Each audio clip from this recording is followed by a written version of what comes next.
gi ni muy doxee wax également ci wàllu texte yi li nga xamante ne rek ñëw nga ci léegi muy cadre réglementaire ñi ngeen di accompagner ci projet structurant yi nga xamante am nañ ko nan la ñuy def aussi ba ANER mën leen jàppale dinañ ci ñëwaat léegi-léegi mi ngi maram jërëjëf soxna Aram maa ngi lay gërëmaat di nuyu di dalal suñu gan alors man si lancé boobu lay dem ba tey parce que suñuy xool décret bi nga xam ni moom moo taxawal kër gi si atum 2013 la. tout à fait tey jii 2013 ba tey lan suñuy wax tey si wàllu énergie moom la ANER def. ça c'est une très bonne question effectivement de ANER ñu ngi koy taxawal depuis 2013 à l'époque y avait dafa amoon su vous rappelez dafa amoon benn ministre Abdoulaye Wade dem na ba énergie renouvelable mu def ko ministère à part après boobu nag lañ teg ANER après la ñëw mais soo xoolee depuis boobu liggéey ANER li si gën a bëri ay pilote la doon def maanaam ñëw jël technologie boo xam ne mi ngi am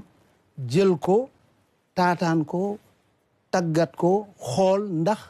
am na njëriñ askan bi ñu jor ko def mise à l'échelle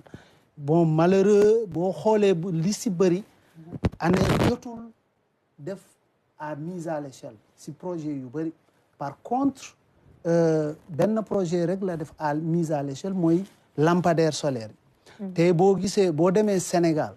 fépp foo manti dem di nga fekk ay lampadaire solaire même bu amul courant lampadaire solaire électricité bi da nga ko fay fekk loolu ANER moo koy def leneen di tamit mooy dañuy jàppale ñi nga xam ne dañuy si mbay mi lañ nekk te ñuy def irrigation maraîchage bi et cetera parce que dañoo seetlu ni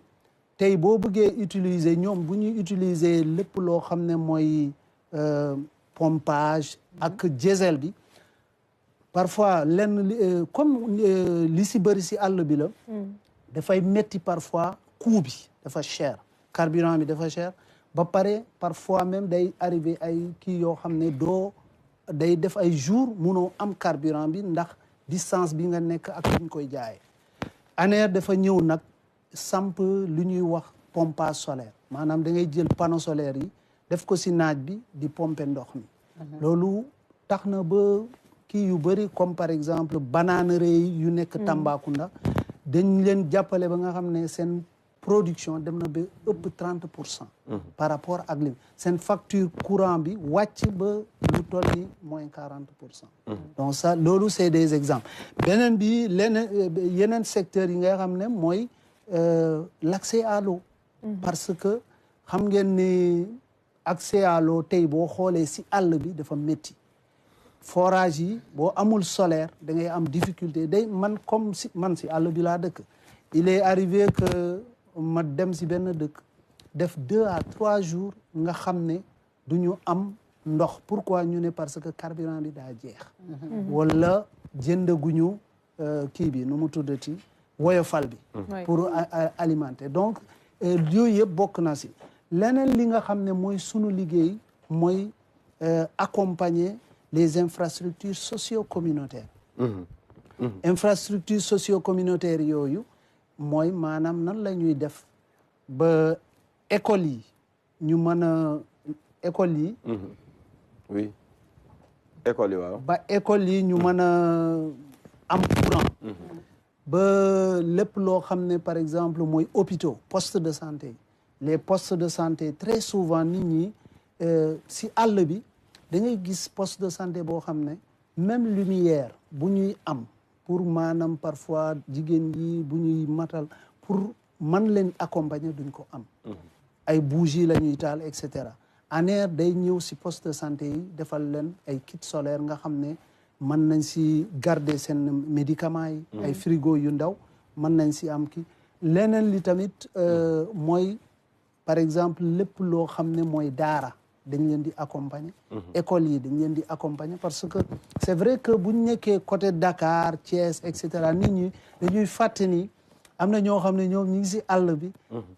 pour accéder à même la lumière c'est problématique. Alors gis naa ni kon parce que sa biir tontu sa njëlbeen yaa ngi koy wax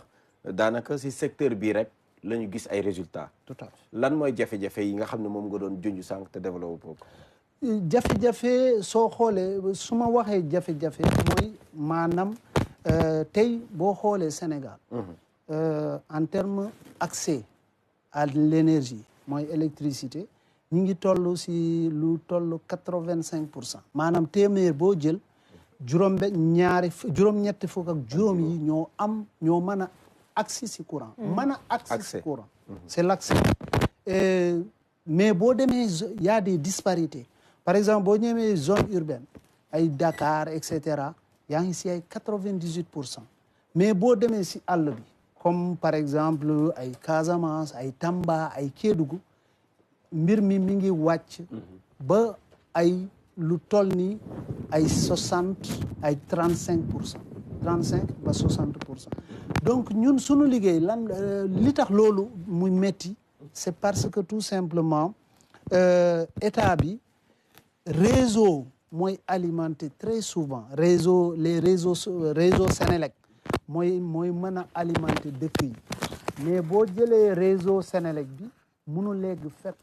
mënu yegg Kédougou mënu yegg si yeneen zone yi moo tax ñu xalaat lu ñuy wax les systèmes hors réseau hors réseau mooy lan mooy mën a xam ne par exemple mun nga jël panneau solaire yi yóbbu ko si montagne yi mun nga jël panneau solaire yi yóbbu ko fu sori foo xam ne Sénélec du fa yegg donc yooyu c'est des difficultés yooyu nag soo xoolee bu baax c'est technologie am na yeneen difficultés qui sont des difficultés parfois financières maanaam doo am sax par exemple l'État wala ñi nga xam ne ñuy privé yi parfois dañuy am difficulté wala personnes yi dañuy am difficulté accès parce que amuñu moyen financier loolu tamit dañ koy rencontrer très souvent le financement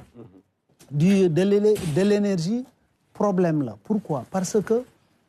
adduna bi ñu nekk léegi les gens dañuy éviter di financer lépp loo xam ne mooy impacter environnement ce qui fait que yow si sa technologie de production su dee dafa basé wu principalement si loolu da ngay am souvent ay jafe-jafe donc loolu bokk na si